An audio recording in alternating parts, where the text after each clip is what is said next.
Shavuot Tov a todos. É com uma alegria muito grande a gente poder chegar aqui, dar mais essa aula, poder explicar às pessoas o judaísmo. O judaísmo tem que ser vivido de todas as suas formas, de todas as suas intensidades e ser entendido. Uma das coisas que eu li durante hoje em dia e eu quero compartilhar com vocês é que existe duas formas de lideranças, tá? A liderança primeira é aquela pessoa que quer ter o poder. Quando a pessoa tem o poder, isso acontece no campo político. A pessoa tem o poder, se ela reparte o poder, geralmente ela tem um poder absoluto. Depois, para se manter no poder, ela tem que repartir o poder para os seus suportes, para as pessoas que vão suportar ele, para ele poder manter-se no poder. No final, essa pessoa que tem o poder, ela vai ser igualada, o poder dela vai ser igualado até ela perder o poder, entende? Agora, tem uma outra forma que é através da transmissão, através do ensinamento. Uma pessoa, ela se perpetua aonde ela queira chegar através do conhecimento. Quando você tem um conhecimento e você consegue transmitir esse conhecimento, fazer discípulos ou pessoas que entendam a filosofia e o way of life, como a gente fala em inglês, a forma de viver, e isso se encaixa a Torá, ninguém perdeu nada. Simplesmente você está no mesmo nível e está crescendo. Então, isso serve muito para a Torá aqui do chá. A minha missão durante tantos anos ensinando vem da necessidade, quando eu era mais jovem, de sempre tentar. Na época eu não tinha muitas opções.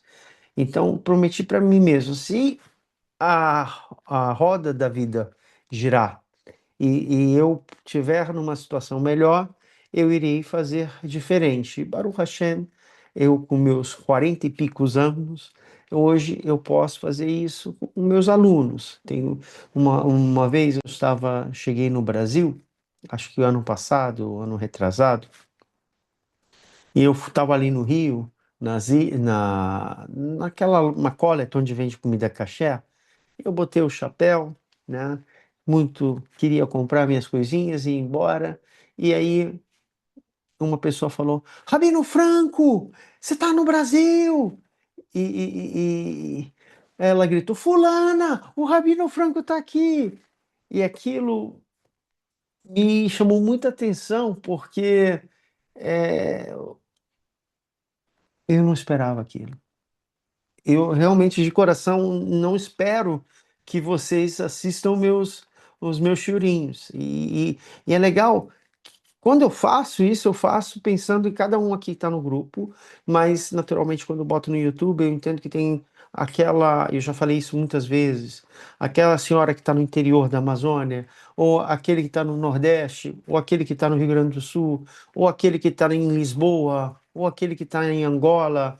E isso é legal porque a internet vai chegar nessas pessoas, e aí, de alguma forma vai mudar, vai trazer conhecimento. Então, às vezes eu sou um pouquinho Caxias, né? A Rita lá do Rio sabe que é Caxias, duro com vocês. Não porque eu quero ser duro com vocês, é porque eu quero o melhor para vocês. Então, e isso, naturalmente, os rabinos são como pais. E os pais, eles às vezes são duros com os filhos porque eles sabem que é o caminho da jornada, acordar de manhã, tem que trabalhar. Embora quando a gente está pequeno, quando está jovem, a gente não consegue ver o mundo dessa forma. E no judaísmo também é assim, né? Hoje a gente vive uma carência de rabinos, onde tem poucos que têm em língua portuguesa, que tem essa direção para trabalhar com guerrinhos, com os convertidos, né? Então, a gente vai chegar nesse momento que eu vou entrar de férias, graças a Deus, depois de tantos cancelamentos de voos e tudo, eu vou poder realizar um ciclo da minha vida, que é ir à sepultura da minha mãe. Vocês acompanharam desde o princípio, eu não pude ir no enterro, e agora eu vou, uma coisa mais pessoal da minha vida, para poder eu continuar depois que eu voltar, com outros projetos, com outras coisas que eu tenho feito, e é assim que é a vida, tá? A gente tem falado sobre um tema que já virou até tema todo ano. Tem bastante, que vocês forem lá no canal do YouTube. Eu espero que esse vídeo seja apareça, porque o outro eu não consegui salvar do YouTube, do Zoom, eu não consigo tirar do Zoom. Se alguém quiser me ajudar, eu vou ficar muito contente. Mas eu vou tentar também tirar esse vídeo para botar lá no YouTube para ajudar aquelas pessoas, como eu falei.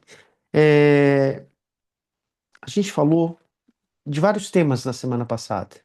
Foi muito bonito, foi legal. Não, eu não estou falando eu, Rabino Franco. Eu estou sendo interlocutor de livros que são em hebraico, de posseques, de legisladores atuais aqui na terra de Israel, que vêm ensinar a como tratar um convertido, né? Então, a minha responsabilidade é traduzir, usar minhas palavras, uma palavra mais simples, para que vocês possam entender e possam ver como que funciona a jornada nesse caminho, que é duro, mas também é prazeroso. Porque tem dois caminhos: aquela pessoa que sofre, ninguém me ajuda, não quer nada, ou pode pegar de um limão, fazer uma limonada, se preparar, estudar. E é isso que a vida vai fazer para a gente, se preparar e estudar. Na semana passada, a gente falou sobre o Rabino Cook, falamos um pouquinho do Rabino Ovadia Yosef, Zichron Libraha. Todos já não estão mais aqui. O Rabino Cook faz muitos anos que faleceu, o Rabino Ovadia faz mais de quase 16, 17 anos que ele faleceu, se eu não erro. Então, são rabinos que ainda são atuais, né, da nossa geração, que influenciam as suas opiniões. Rabino Cook, a gente vai ver que no Brasil, não no Brasil, tá? Na América Latina, a gente vai ter um problema muito grande. As pessoas, eu já escrevi, já falei, já gravei algumas aulas sobre Guiú, sobre Takanot. Não sei se vocês já viram, tá lá no site, tá lá no YouTube. A Takaná é um decreto que os rabinos fazem para proteger o povo de Israel. Não é uma coisa negativa, Rita. É uma coisa para proteção, para poder entender a real situação daquela conjuntura que existia na Argentina e que se estendeu a algumas outras comunidades, e aí chega no Brasil, tá? Eu quero poder fazer vocês entenderem a complexidade. A Takaná, ela foi decretada no século retrasado, no século XVIII, tá? E devido a um problema muito sério que aconteceu tanto na Argentina, no Uruguai e no Brasil. A gente está falando de um período da Bela Porte, que é o período do café e das drogas do sertão, que no caso a borracha. Então trouxe muita riqueza para o Brasil, trouxe muita riqueza para a Argentina, trouxe muita riqueza para o Uruguai. Mas todas as coisas boas também trouxeram mazelas, trouxeram problemas muito graves. E a gente vai falar que era um período da história, a história mundial, ela tinha problemas desde o século XVII com Napoleão, que vai se rastejar até o século XVIII e chegando ao século XIX. Então, a gente vai ver que esse período vai se rastejar por séculos na América do Sul.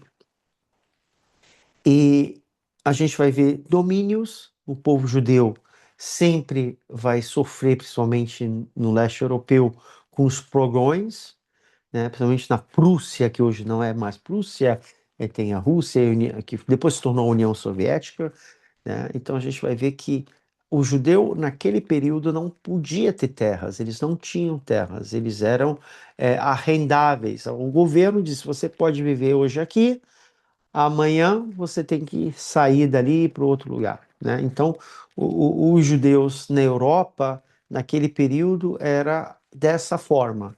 E aí a Prússia entrava nesses stateless, né, que são vilarejos judaicos, e violavam as meninas e levavam como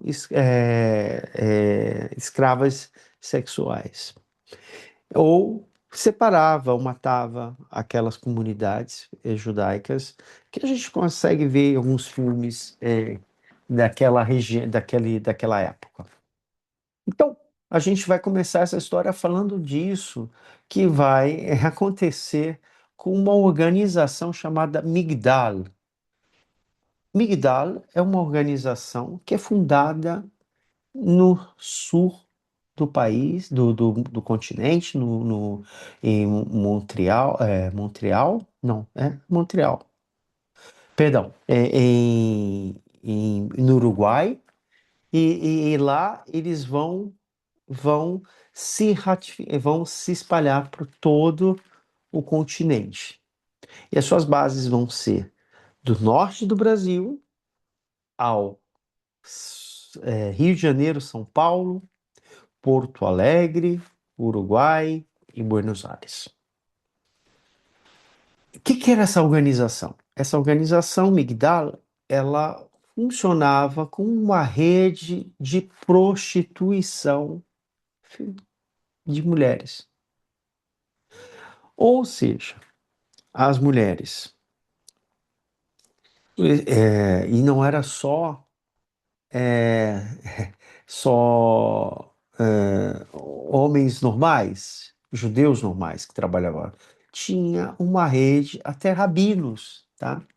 Trabalhando nessa rede de ir aos países do leste europeu, buscar as meninas com 12, 14 anos, né? Agora, tem que ter a leitura do do século 18 e 19, onde a mulher não tinha muita opinião, né? A gente vai ver os movimentos de, de, de feminismo surgindo, talvez na França, quando se queimam os sutiãs, né? Você lembra dos feminismos todos, mas aquilo lá era um mundo muito pequeno para que até hoje a gente possa perceber. Então, as meninas com 12, 13 anos, elas eram formatadas para se casar e casar com o que os pais escolhiam.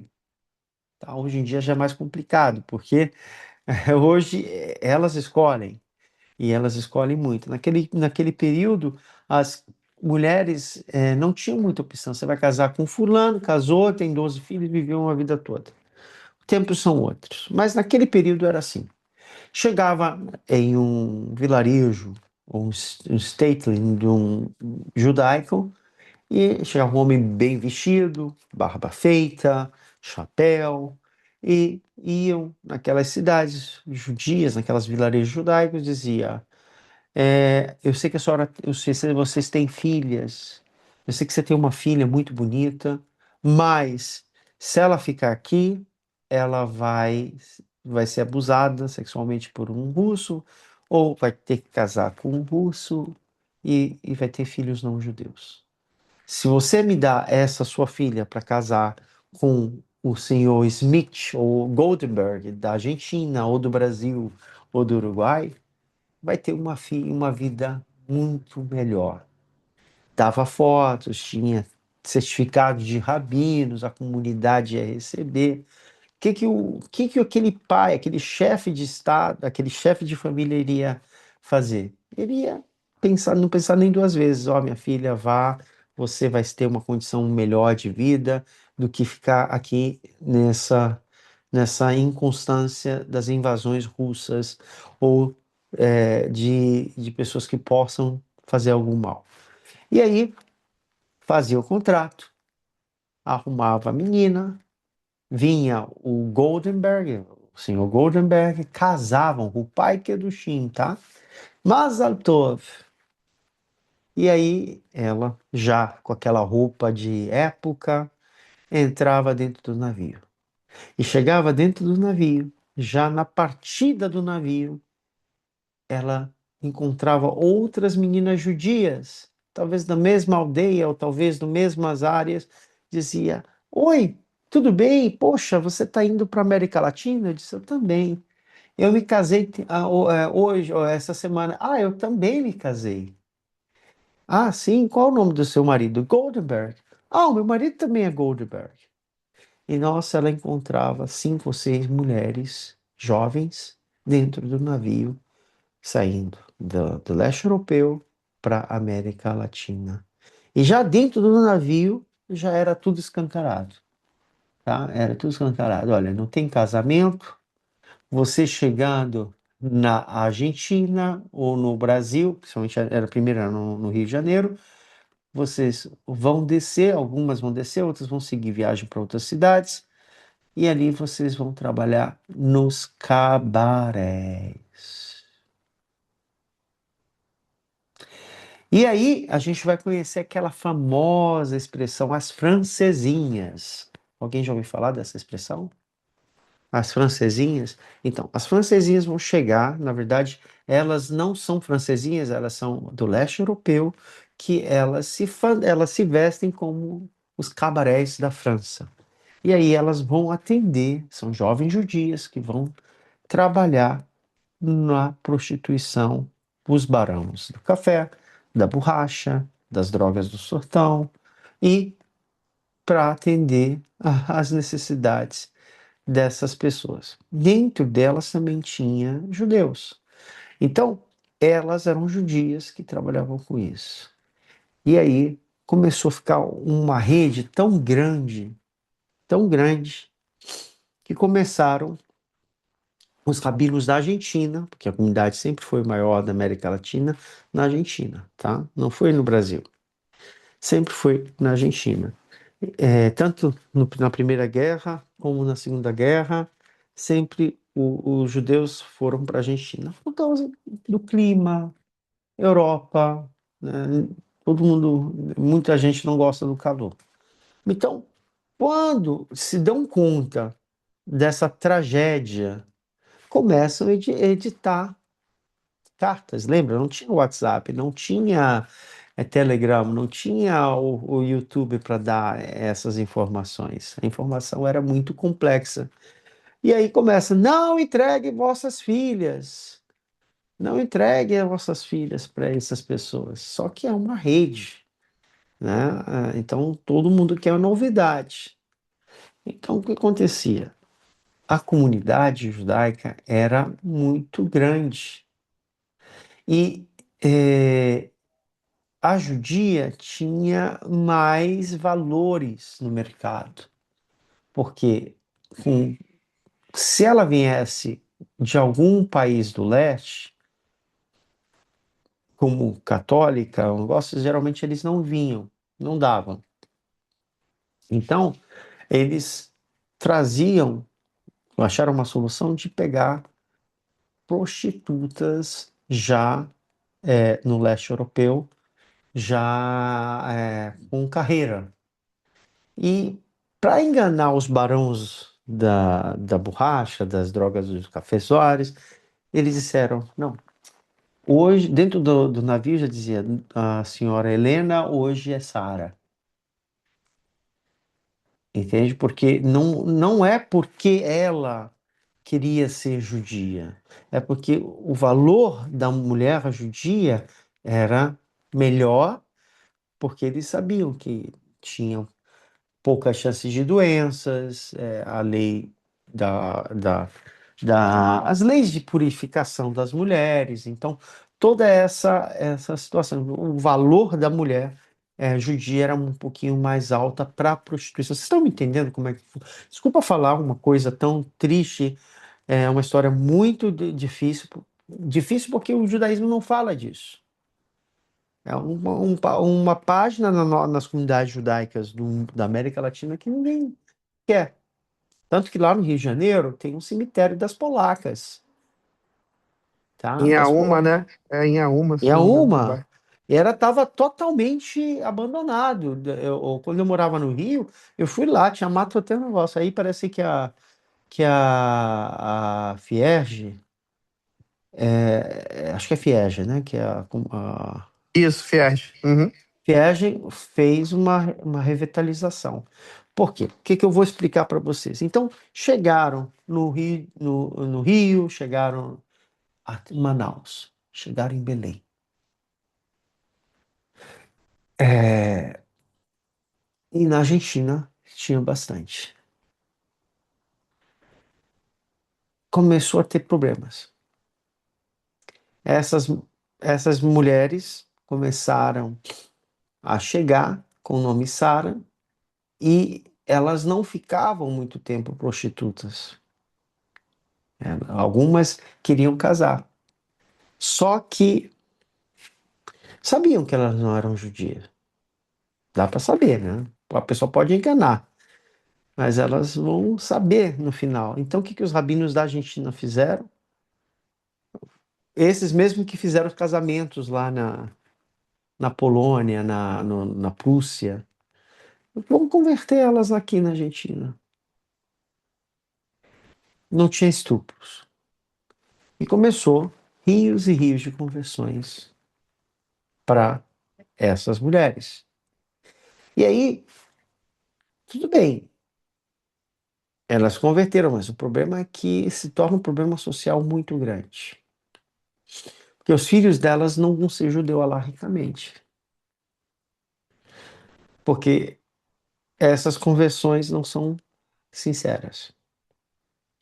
E se tomou uma proporção tão grande que se reuniu os sábios da terra de Israel, Rav Kuk, e outros rabinos, e fizeram uma takaná, um decreto, que proibia conversões à torta direita. Talvez hoje em dia no Brasil a gente possa entender isso quando tem alguns rabinos que vêm de Israel e fazem conversões sem um trabalho, sem uma participação da comunidade. Por isso eu falo, conversão no Brasil e na Argentina não é bom. Tem que ser feita na terra de Israel. Se aqui mesmo na terra de Israel a gente tem problema, imagina no Brasil, imagina em outros lugares. Então, só para vocês verem que às vezes a história se repete de uma forma que, embora nem toda regra, nem toda regra segue, nem toda exceção segue a regra. Não, nem toda exceção, toda exceção segue, não, nem toda regra segue a exceção.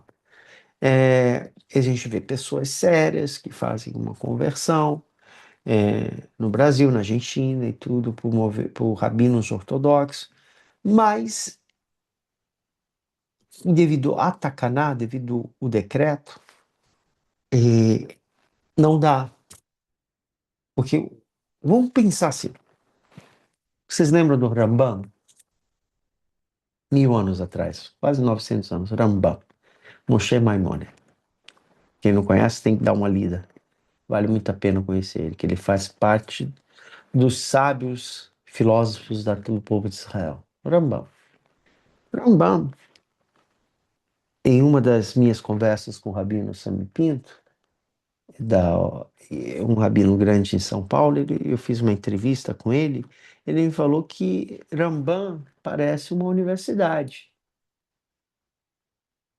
porque além de ser filósofo, ele era médico, ele era astrólogo, ele era chorreto, juiz, ele tinha vários leques, né? Hoje em dia, ser rabino é um título, mas para o rabino ser um rabino mais responsável, mais assim destacado, ele tem que estudar para ser chorreto, ele tem que ser moel, ele tem que começar a fazer outras especialidades no judaísmo e poder chegar a ser um juiz. Vocês estão entendendo a linha do pensamento? Rambam não precisava, ele já era completo. Então, Rabi Kook, ele era assim, completo. Hoje em dia não tem rabinos muito completos, né? A gente tem especialistas, como na medicina, especialistas em certas situações. Então, é, o Rabino Cook, ele vai fazer um decreto que vai controlar essas conversões, até chegar outros movimentos, o movimento Masoreti, que é o movimento conservador e reformista, que vão fazer conversões reformistas que não são à luz da Allahá. Então, as pessoas vão ser judeus regionais, judeus intermunicipais, ou seja, é, uma comunidade como Manaus tem um convênio com Rio de Janeiro e com Buenos Aires. Então, o judeu que vai fazer uma conversão com essa conversão lá, vai só ser judeu naquela comunidade do Rio de Janeiro ou naquela comunidade de Buenos Aires, ou em algumas comunidades na Europa ou algumas comunidades nos Estados Unidos.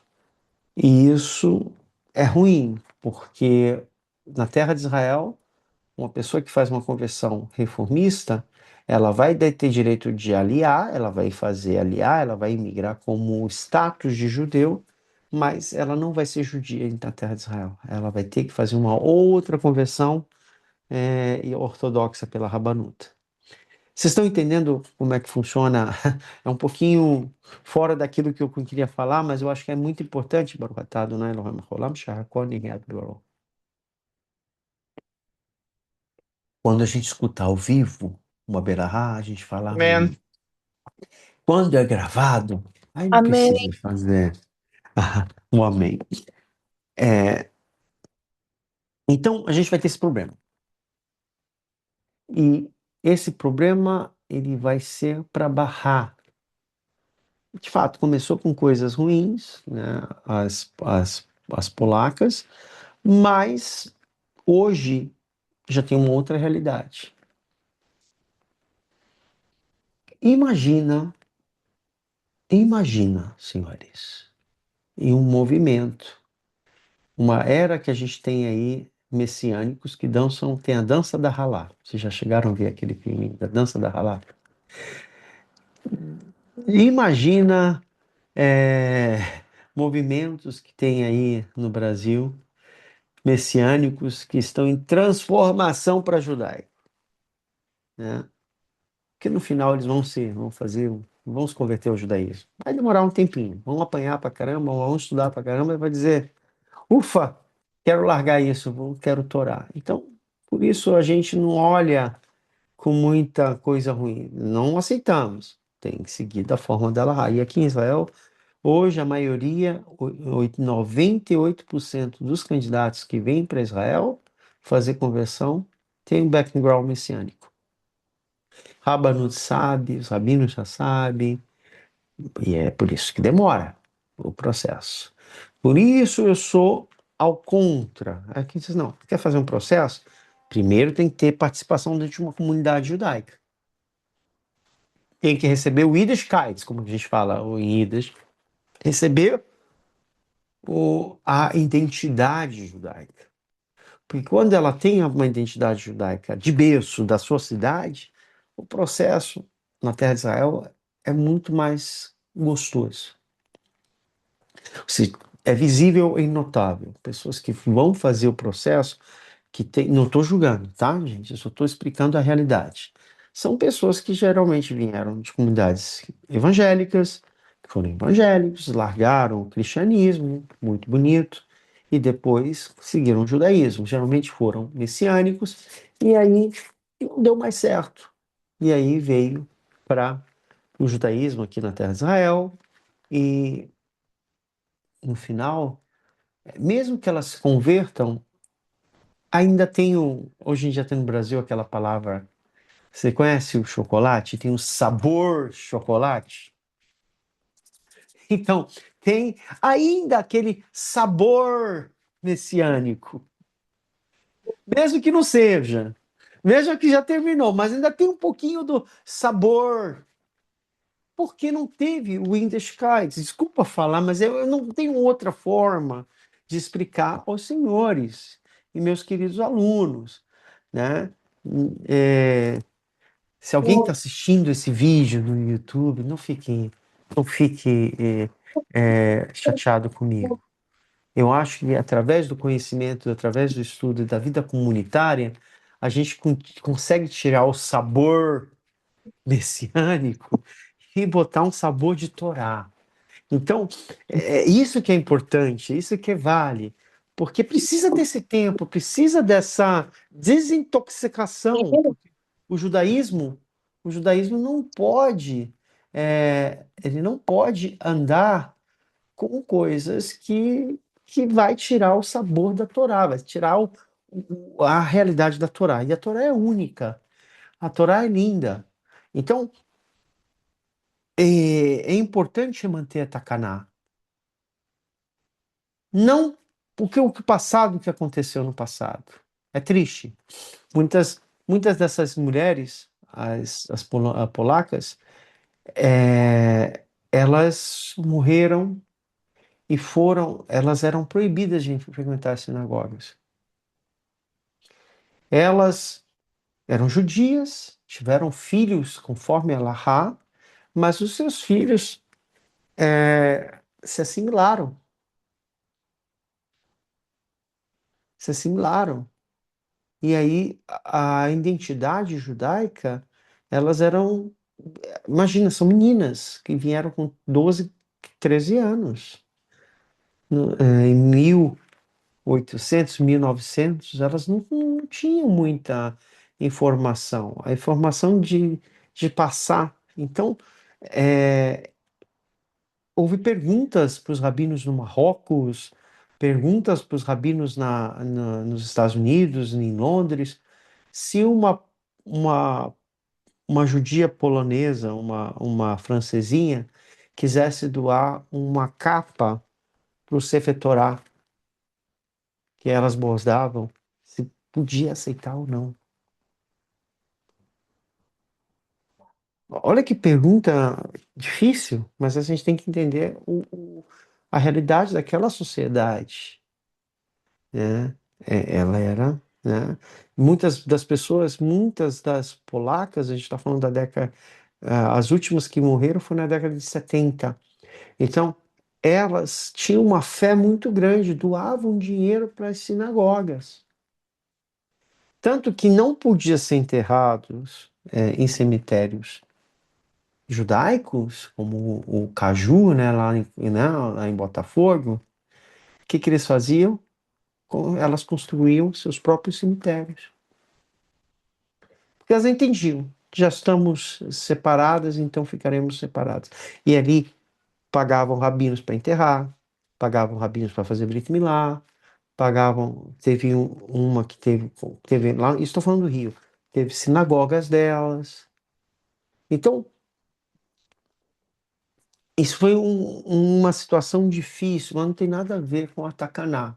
Com o Tacaná ou sem Tacaná, o problema era social, o problema era um problema que a guerra traz até hoje, tá? Vocês lembram? Quem não me conhece sabe, quem está chegando agora sabe, que eu trabalhei na Polônia, né? Você lembra, Rita, quando a gente dava aula, eu estava dando aula lá da sinagoga da Polônia, eu dizia, Lembro, gente, tá lembro. caindo neve. Aí eu pegava aqui, olha, tá caindo neve, tava caindo neve. Ou quando às vezes eu tinha que ir para a fronteira com a Polônia e a Ucrânia para pegar judeus que estavam saindo fugidos lá da guerra. Então, a gente, dentro dessa situação, também acontecia, de uma forma geral, as coisas mais vulneráveis. As mulheres eram estupradas, elas se vendiam para prostituição. Estou falando agora, questão de 5 anos ou 6 anos atrás, 4 anos atrás. Então, a guerra é uma coisa horrível, né? Então, quem vai sofrer são os velhos, as crianças e as mulheres. Bruno, por favor. Ravi, esse Tacaná, ele foi decretado só para Argentina ou para América Então, do Sul como um muito, todo? muito bonito que você falou. a Tacaná, ela vai ser inicialmente para a Argentina e vai, os rabinos do Uruguai vão aceitar. E aí a gente vai ver onde tem mais judeus no Brasil naquele período. São Paulo ou Rio de Janeiro? Paulo. São Paulo. Não, não, Rio não, de não, não, não. Janeiro. Rio? Naquele período. Naquele Rio de Rio. Janeiro. Rio de Rio. Janeiro. Então, os rabinos do Rio de Janeiro vão acolher a Tacaná. E aí vai se renovar essa Tacaná quando o rabino-chefe de Israel, Rav Mordechai Eliyahu, na época, tá? Ele vai chegar no Rio de Janeiro e vai à casa do rabino Eliezer Stauber, o menino Stauber que está aqui. E Ah, eu eles, conheço, eu ele conheço. vai, ele vai reunir os rabinos do Rio de Janeiro e vão assinar perante o Estado de Israel para continuar. Por que que ele fez isso? Década de 80, gente.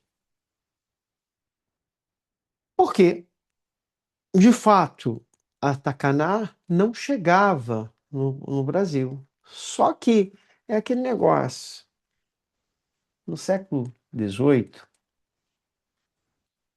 perdão, 1835, em Lisboa, os judeus marroquinos foram para Lisboa, né? E ali estabeleceram a comunidade Shara Tikva, muito bonita. Quem estiver conhecendo Lisboa, vai lá ver. E aí eles vão como os judeus da Amazônia, vão só homens, né? Belém, Manaus, toda essa área toda. E ali eles vão trabalhar na borracha, isso na Amazônia. E aí muitos fazem maote, fazem engenheiro, e outros, na maioria, não conseguem fazer dinheiro. Então, quem fazia dinheiro escrevia aquela carta: querida vovó Simi, já tenho 18 anos, já tenho casa e tenho dinheiro, manda uma noiva para mim, judia, para eu poder casar conforme a nossos costumes. Mandava essa carta, demorava 3 meses para chegar lá no Marrocos.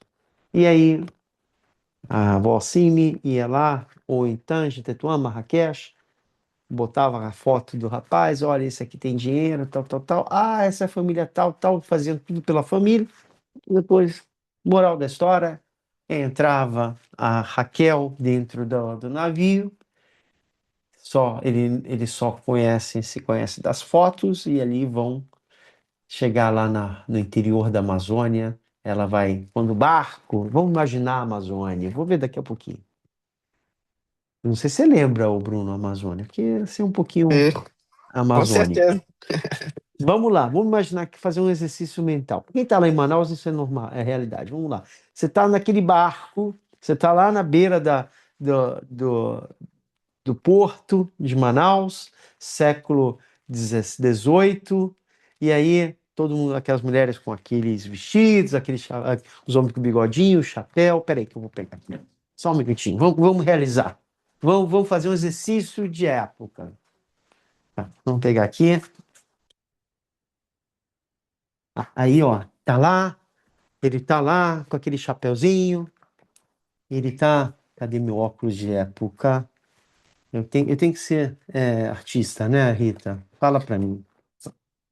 Eu não sei onde eu botei. O senhor é Então, completo. A ele tá gente lá, consegue aquele até óculos. imaginar.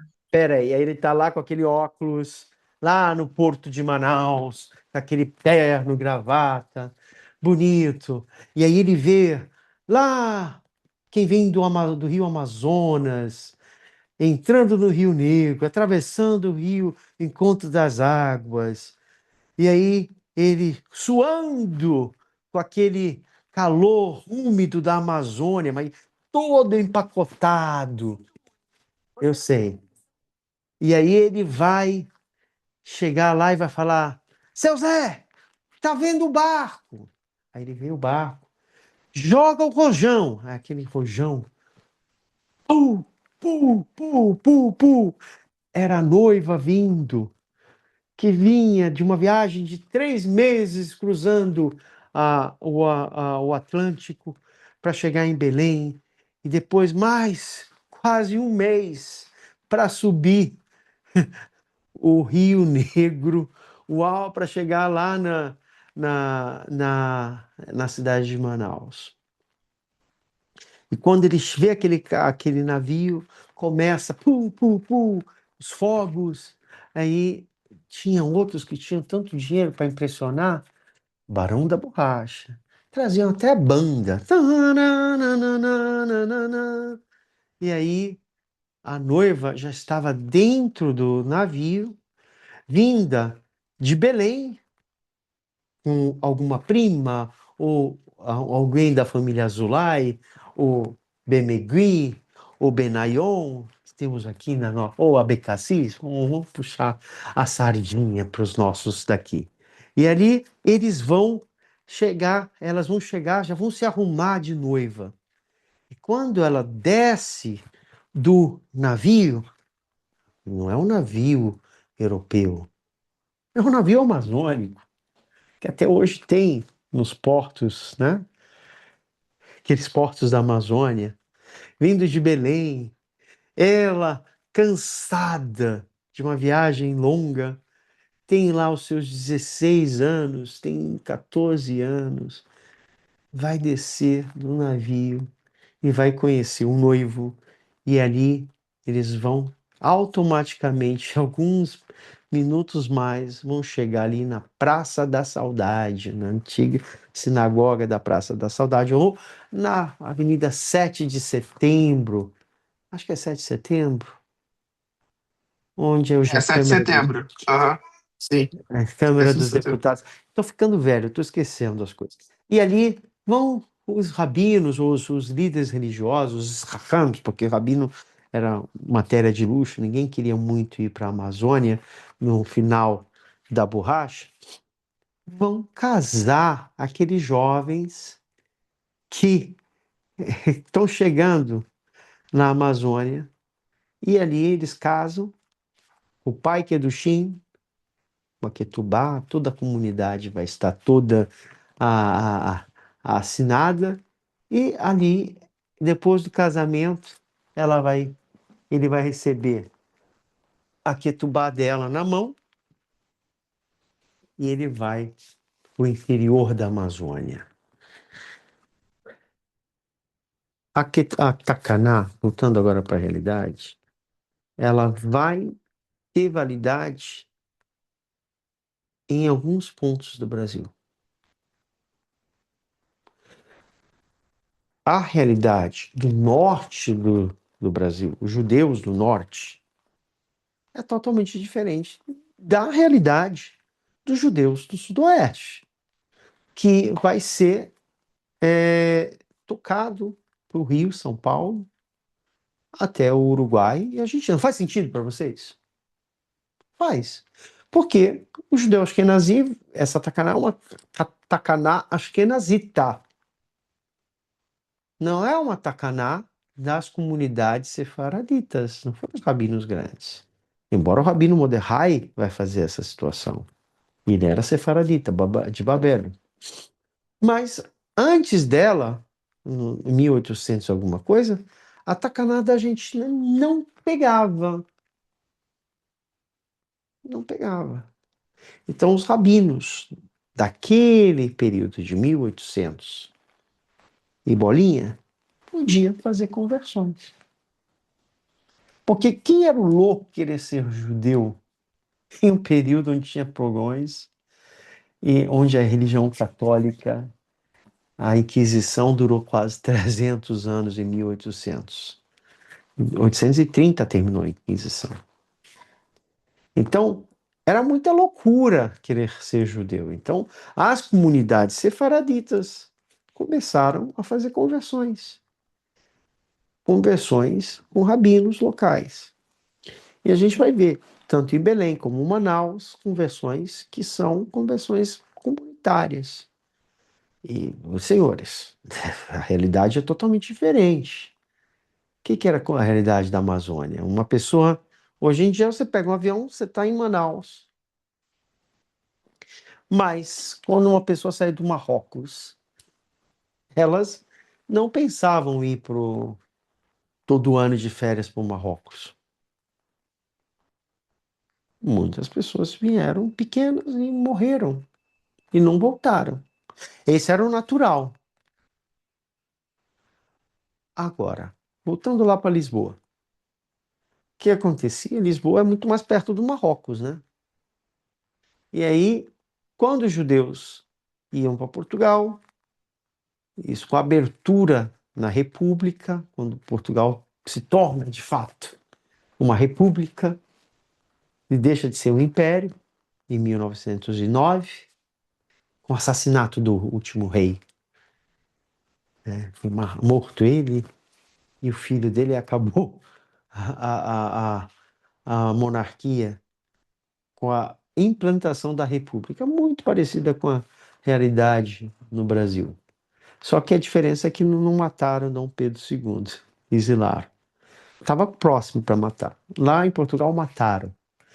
E ali vai se dar a abertura das outras religiões. E o judaísmo pôde voltar a, a ser livre em Portugal, mas com uma condição: não podia construir uma sinagoga de frente para a rua. Ela tinha que ser de lado. Só as igrejas podiam ser em Lisboa, tá?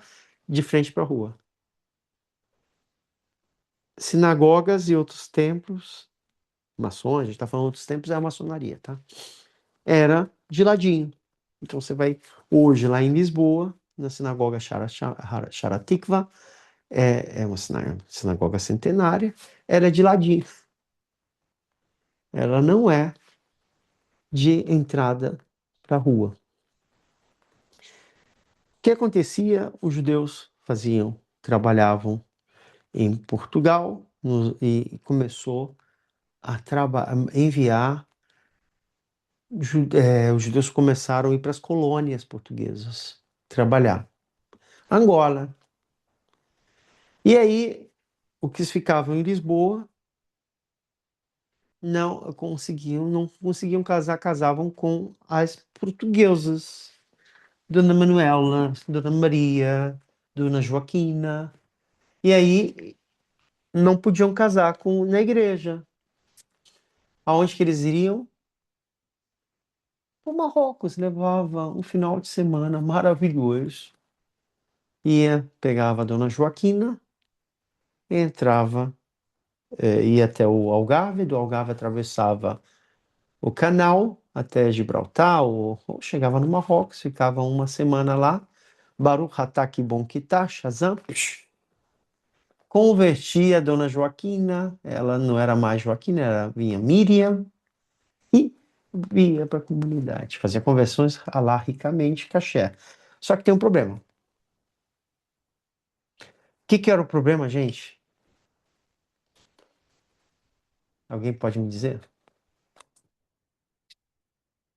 Quantidade de conversões? Quantidade de conversões? Vamos mais. Irregularidade no procedimento. Irregularidade no procedimento. Vamos mais. Eu quero mais ouvir vocês. Eu quero ouvir todos. Mesmo não errando, eu quero participação na aula. Qual era o problema Não dessas seguiam o conversões? judaísmo. Ah, Adriana? Adriana? Não seguiam o judaísmo. Não segui, elas não eram preparadas. Elas eram católica, apostólica, romana. Em português é muito católico, até hoje. Nessa nova geração, nem tanto, mas da geração dos nossos pais, elas eram católicas. Elas queriam casar só por causa que vão casar. E essa conversão, ela era uma conversão em cheque. Checkmate. E aí casavam, os filhos alarricamente eram judeus, e a gente vai ter um problema na comunidade. Essas conversões, estou falando antes da criação do Estado de Israel, tá, gente? Vai ter um problema. Marrocos era o centro do século XVIII e XIX de conversões na Europa. Talvez Cracóvia era outro ponto que fazia conversões. Mas o Marrocos era muito mais fácil. Tanto que quem estava na França vinha da França para fazer conversão no Marrocos, da Espanha, Portugal. Então, o que você acha que vai sair dali? Não vai sair judeu, não. Vai sair um business, né? Vai sair um bom negócio. Pequenas empresas, grandes negócios. E aí, o que acontece? Os rabinos da França vão fazer uma outra tacaná, que não vão reconhecer as conversões no Marrocos. Saímos um pouquinho do nosso mundinho, né, do Brasil, né, e vimos que o buraco é mais embaixo dos problemas de conversões mundiais, né? Não é uma coisa nova, é uma coisa é um fenômeno judaico, tá? E aí, tacaná. Não, aí o pessoal começou a deixar de fazer a conversão no Marrocos. E estatisticamente falando, comunidades como Lisboa é muito parecido, sabe, com a comunidade da gente lá de Manaus e Belém, sabe, o Abecassis, Benayon, a turma que tá aí. Eu não sei se o Azulay tá aí também, não sei, acho que ele não tá. São sobrenomes judeus, tem tradição, a comida, tudo, mas são extremamente laicos. A diferença de Lisboa é que eles sempre tiveram rabinos. Dado, Tô ouvindo. o meu pai disse que o vô dele não deixava eles ir em nenhum tipo de local que se falava de religião. Uhum, Meu bisavô. uhum, Aí o pai dele, o que é o meu vô, já era o contrário. O meu vô obrigava ele a ir para a igreja católica. uhum. Aí o meu pai seguiu o meu bisavô. Porque meu pai ele nunca nos ensinou religião nenhuma, nenhuma. Depois de um certo tempo, ele velhinho, que ele fez agora 94, depois de um certo tempo ele passou a frequentar a igreja católica, mas até então, né, quando a gente viveu com ele, ele nunca nos ensinou nenhuma religião. O pai dele não permitia eles ir em outro lugar, já o bisavô não permitia ele ir para a igreja católica. Era a O que, família Ângelo, né? Eles, o, o que meu tataravô acontece, era italiano, né? o que acontece no Brasil é uma coisa maravilhosa, porque a gente tem umas informações já tudo na caixinha.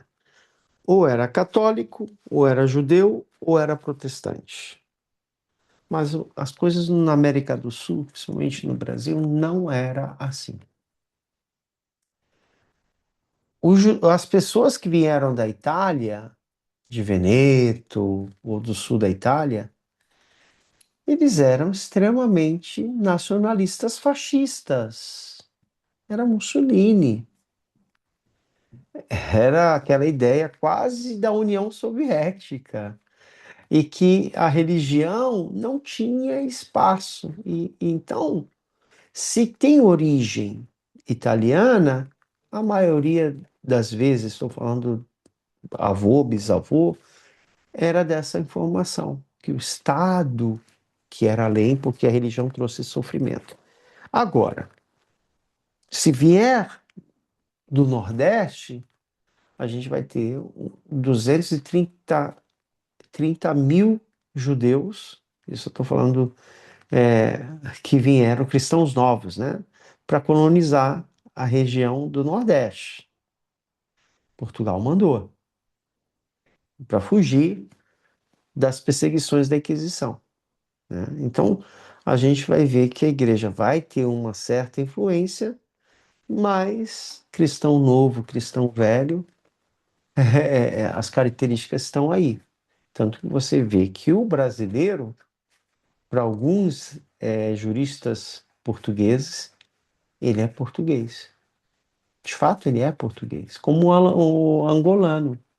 O angolano ainda é parte do Estado. As pessoas que nasceu tem 50 anos é cidadão português. Depois, com a declaração da República da Angola, eles já são cidadãos angolanos. Então, tem vários fatores. Fatores sociais, fatores socioeconômicos, fator político e também fator religioso. Agora, a gente não pode, e é uma coisa bem interessante, dizer que tudo é 100%. Não tem como saber. E aí a gente entra nesse outro rol de um fenômeno. Não era nada disso que eu queria falar, tá, gente? Tava tudo aqui, mas olha que coisa boa, né? Eu não consegui abrir o negócio, transferir, mas era para falar dessa forma. Vocês se lembram? Vá, Hã? desculpa eu interromper, Uhum. porque realmente o senhor explicou agora direitinho uma coisa que eu não entendia. Ou seja, era uma proteção mesmo, porque eu não entendia como um É decreto porque, é tão porque, antigo ainda está vigente. sabe por quê? Imagina se hoje acabou o decreto. Vai virar a festa do caqui. Vai vir gente de Israel, Vai, da vai. Inglaterra, da Argentina. Quem quer conversão? E a gente já sentiu essas outras nos últimos 10 anos. Como é que foi doloroso. Rabinos grandes, tá? Que vieram para o Brasil. Rabinos que eu li livros. Rabino Amos Salem. Eu sou um estudioso do Rabino Amos Salem. Para poder falar de uma pessoa, eu preciso entender. Já mostrei para vocês alguns livros dele que eu tenho, leio e tudo, para poder entender a atitude dele, por que que ele faz conversões. Já tentei conversar com ele algumas vezes, a gente já conversou alguma coisa, mas ele. Depois eu entendi que não é. Eu não sou muito da linha dele. Mas é um grande rabino. Uma pessoa maravilhosa. Ajudou muitas pessoas e ajuda. Talvez no futuro essas situações possam ser debatidas com uma guiú de rumbra, de dúvida, que é hoje extremamente natural. Até semana passada a gente uma pessoa que fez conversão em Gush Etzion, depois quis fazer uma conversão em Bnei Brak, chegou lá em Bnei Brak, uma diferença gritante, né? Geralmente são 3 dayanins na Rabanut. Na Rabanut hoje em dia são 5 dayans, tá? São 5 juízes. Em Gush Etzion são 3. E em Bnei Brak são 11. Imagina você, Hillary, Grave. você tá lá no Beit Din de Bnei Brak, tem 11 rabinos barbados com chapéu parecido com esse, né? Estão te olhando, examinando de pé. Nossa, tem que ser. Não é para os fracos, não. Então, você tem que estar extremamente preparada. Por isso, esse é o momento. Moriá, Então, o senhor falou assim, é, que fazem a conversão, essa conversão de dúvida, né, que chama. Mas para mim fazer ela, eu só faço ela se eu já tiver uma conversão, não? Tipo Não. assim, eu já tenho uma conversão, mas aí, um exemplo, meu marido não pode rezar em São Paulo, vamos supor. Mas Uhum. aí eu vou lá em Israel e eu faço essa conversão, né? Uma conversão de Você vem dúvida. aqui em Israel. Você vem aqui em Eu Israel. só posso fazer se eu já tiver um ano, não é isso? Não, não, conversão é conversão. Seja a pessoa primeira vez ou algumas vezes. Interessante, eu não posso falar nomes porque é antiético. Mas aconteceu um caso nos Estados Unidos, um casal que eu estou trabalhando com um casal de Miami, ela fez uma conversão Massoroti na década de 90. E o marido dela, ela era casada, se divorciou, né? E agora conheceu, ela virou Rabad. E ela tem o status de uma conversão Massoroti. E ela frequenta o Rabad, cobre a cabeça, é Rabadnik. E o marido dela é judeu. E já está um momento que ela já tem 20 anos vivendo nessa situação. Ela vem para cá, para Israel, fazer a conversão.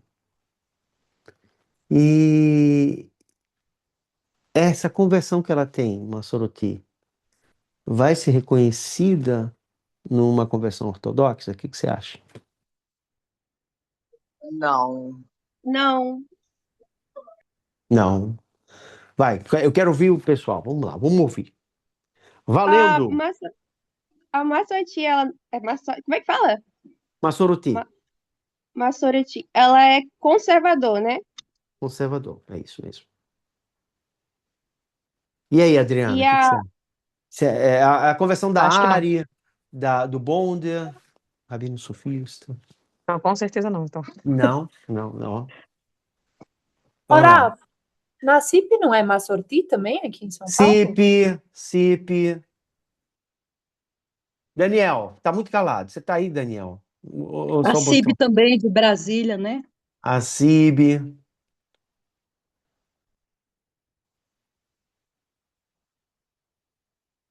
Até porque o Gente, Rabat, eles não têm o próprio tribunal rabínico, Rabino.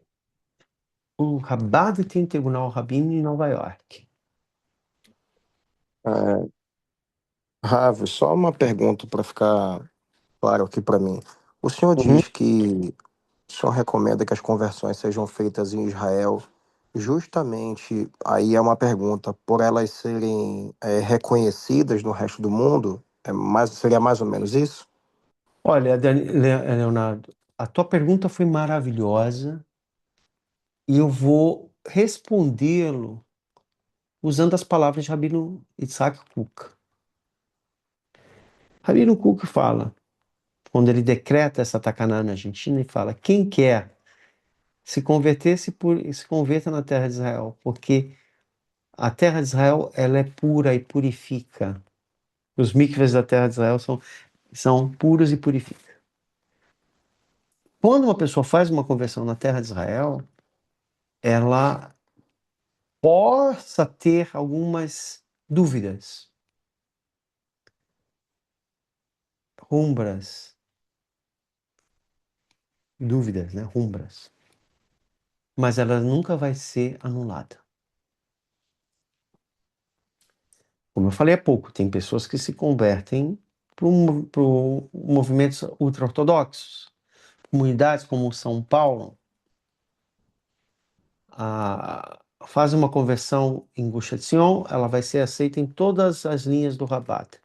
Mas se a pessoa quer ser sátima, correntes racídicas, ela não vai ser aceita em Gush. Ela tem que ir para Bnei Brak, né? Então, a dança é da comunidade. Agora, comunidades como Belém, Manaus e muitas outras cidades do mundo, uma conversão ortodoxa é uma conversão ortodoxa. Entendi, Mas Ravi. Muito obrigado. desculpa, Rabi, se o senhor vai numa sinagoga massorti, porque eu lembro quando eu perguntei, o senhor falou, Rita, não vai. que eu fui e eu fiquei embasbacada a diferença com a roupa, a diferença com as rezas, a Não, acho que eu diferença pedi com... para você não ir em Purim. Sabe por quê? Purim, Mas eles vão botar uma escola de samba em a mulata. Aí fica complicado. não, mas eu fiquei embasbacada de tudo que o pessoal fazia que não tinha nada a ver, a vestimenta, tudo. Rita, o judaísmo ele é muito dinâmico, maravilhoso. E tem pessoas que se acham no judaísmo nos movimentos reformistas. Agora, alarricamente, a gente vai botar essas pessoas como Toshav, Ger Toshav, que é um não judeu que vive no meio do povo. É difícil, eu tenho alunos, eu tenho amigos no Rio que. E o Bruno sabe que eu estou falando isso, porque no Rio tem movimentos muito fortes reformistas, a ARI, o Bonder e outras comunidades. E tem pessoas, escolas judaicas, né? E a gente sabe que aquela pessoa não é judia. Eu tenho até um primo meu, primo mesmo, e ele se converteu, a mãe dele se converteu na área, ele estudou em escola Lies, né? Como é que é o nome, Bruno? É o Lies, Bruno. sim, A tem o única Lies e o... religiosa que tem é o Barilá, mas tem É o Lies, é o Lies. Eliécer e o Eliezer também não são Então, religiosos. ele estudou lá, em escola judaica. Para ele, na cabeça dele, ele é judeu. E oi, vai você falar, ele, primão. E só acabou quando ele foi arrumar uma judia para casar e ela disse: não, não posso casar. Não puderam fazer se ele não fizesse uma conversão. Foi um escândalo, né? Conversões maçorotis são complicadas. Por exemplo, comunidades. Eu não posso falar. Vamos pensar a comunidade do norte. Os últimos 30 anos foram feitas conversões conservativas. Até eu entendo a dificuldade na altura da década de 70, 80, né? Que não era tão organizado e mandar uma pessoa para a terra de Israel era muito caro. Os Beidins eram em Nova York. A gente tem uma Tacaná no Rio e São Paulo. A gente vai ter, antes da renovação da Tacaná, de fato, com o Rabino Anijá, Rabino Abraão Anijá, que era o rabino que fazia conversões no Rio de Janeiro, na década de 80. Mas o que era para resolver era movimentos conservadores à área. A área e o rabino ia lá fazer a conversão em Manaus e pronto, e tá tudo bem. Depois da área veio a CIP. Só que essas conversões, elas vão distanciar duas comunidades irmãs, Belém e Manaus. Embora Belém também teve conversões reformistas. Mas Belém vem de uma tradição de rabinos.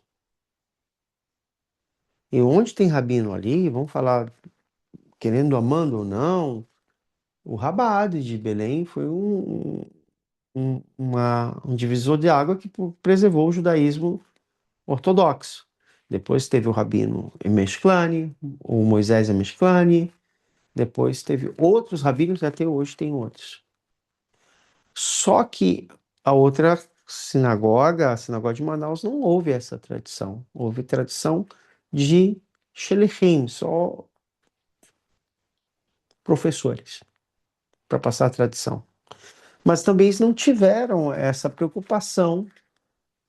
Talvez eu até entenda tá? Até eu entendo, porque no século XVIII e século XIX tinha rabinos locais que faziam conversões.